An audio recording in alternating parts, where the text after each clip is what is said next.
Hey everybody, it's Austin Ward for Lettermen Row here at the Woody Hayes Athletic Center. The first spring practice of 2019, the first spring practice of the Ryan Day era is complete.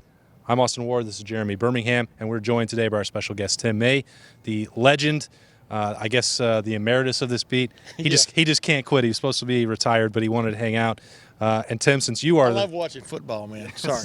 Since you are the special guest, we'll start with you. That was your number one takeaway from today. I guess I buried the lead that Justin Fields, this was also his debut.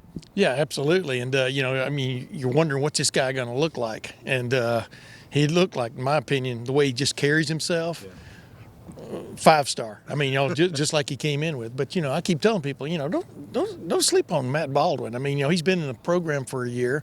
Yeah, he looked a little nervous when we were watching him, but according to Ryan Day, I think things settled out as things went along. And, Chuganoff started games at West Virginia, but without a doubt, Justin Fields, in one 1 hour session without pads on, he looks the part. Yeah, this is day one, as you said, Tim, and you're going to go see guys that the timing's not there. You have new receivers. Even when they go 11 on 11, you've got a reworked offensive line that's without their Munford. Yeah.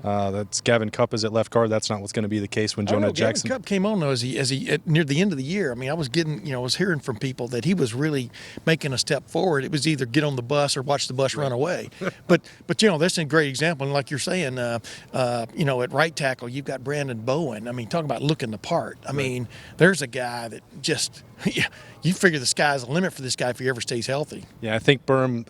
It's probably not a surprise to any of us coming out here, but Ohio State physically, you're not going to find many places, if any, around the country, Alabama, Clemson, Ohio State, that have this amount of talent assembled. No, I mean, you think first day of the spring, you think guys are going to come out looking rusty, I guess, because we think old school, there used to be a break between the end of the season and the start of the next season, but now there's not really.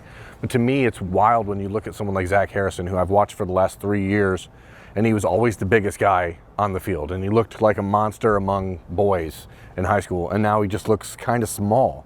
and when you're talking about a guy who's 6'6", 250 pounds, and he looks underdeveloped, it's kind of insane to think about how well Ohio State prepares these guys. And then we saw the end product, the end result of that over the weekend in Indianapolis, and how well these guys end up developing for the NFL Combine, the NFL Draft. So it's pretty crazy. It's Lettermen Live, brought to you by Byers Auto. Tim, we've talked a little bit here about the line, the quarterbacks.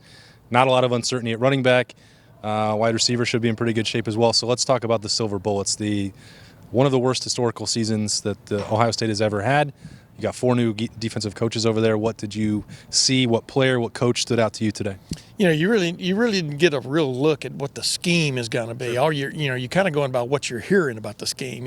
Still going to be a 4-man front, as Ryan Day even reiterated in the post practice. But you just get the idea the scheme is going to be much more simplified and kind of let these guys loose, let them play, put guys in kind of in positions to make play.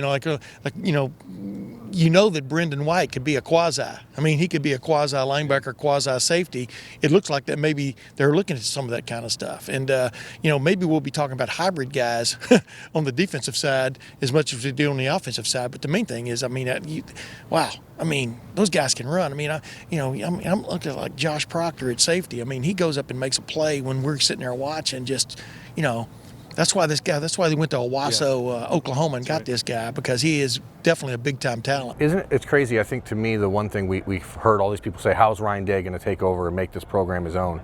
And you watch, and the Buckeyes, in a way of saying, hey, I'm going to take the player that last year changed the defense, Brandon White. Brandon White came in and started those last couple of games and changed the defense almost entirely on his own. And now Ryan Day saying, all right, well, that guy who changed the defense last year, we're just going to change his position. Yeah. And but he's also changing the defense again. Right. So it's pretty wild how comfortable he is for a guy that's only, in his first day of official practice as the head coach, is willing to make that sort of wholesale change, because that's a totally different mindset and a totally different point of attack for the defense if you're dropping someone like Brendan White into that hybrid. As I think it was Bum Phillips said about about Bear Bryant. He was big on that kind of stuff. Is he'll take his'n and beat yourn, or he'll take yourn and beat his'n. I mean, it's basically you take the players, you take what they do best, and put them in positions where they feel free and not thinking a lot, and just going to the ball. And like all you two guys and me especially. I mean, I'm interested to see what they're going to do at linebacker, for example. Who emerges there? I mean, obviously Baron Browning is a former 5-star who seemed sort of lost last year in the whole scheme of things. And then you look at Taraja Mitchell. I mean, all you've heard is great things about him for like 4 or 5 months now. And how's that going to work out in the middle? How are they going?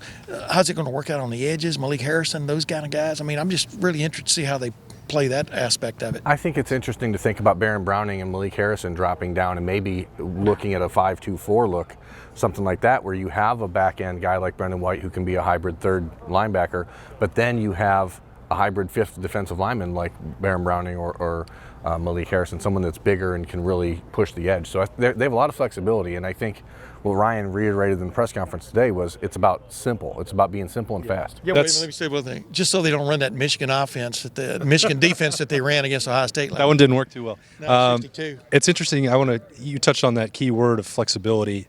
It also helps that you have two guys at every position, Birm and Tim, that you can do that with. I mean, you're talking about Josh Proctor coming in at safety. Well, you still are going to have Jordan Fuller, Brendan White moving around. If you want Brendan White at linebacker, what does that mean for Malik Harrison? Or Pete Warner is a guy that I don't think gets enough credit for what he did last year in his first season as a starter. Taraja Mitchell, tough Borland. Okay, you got two guys who can play middle linebacker. Defensive tackle, I could give you 10 names probably of guys who could help there. Yeah. So whatever scheme you want to run, I mean, you can do it. And that's going to be fascinating to watch because I don't think that any of these four guys came in with a definitive idea of what they had to do because they all have a little bit different backgrounds. Well, what blew your mind last year were all the big plays they gave up. I mean, and there were just moments when, for want of another term, the defense looked unsound, and it blew your mind that an Ohio State defense could play that way. And and here's Greg Schiano. I don't think Greg Schiano is stupid by any stretch.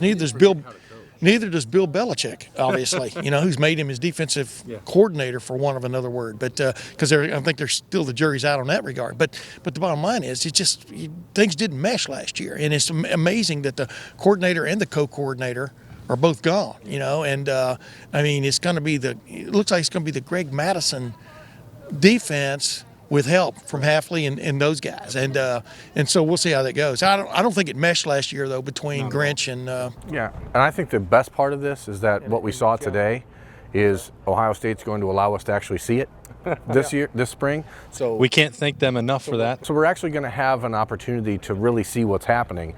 We get hour of practice today, hour of practice Friday, full practices later in the spring. It's something we haven't had in a long time. Right. So it's going to be cool that we can actually bring to readers and followers what's actually happening instead of just yeah, like I thought an interesting thing then I asked Ryan Day about it after practice was you saw some drills where the quarterbacks were taking those fake snaps but they were under center. Right.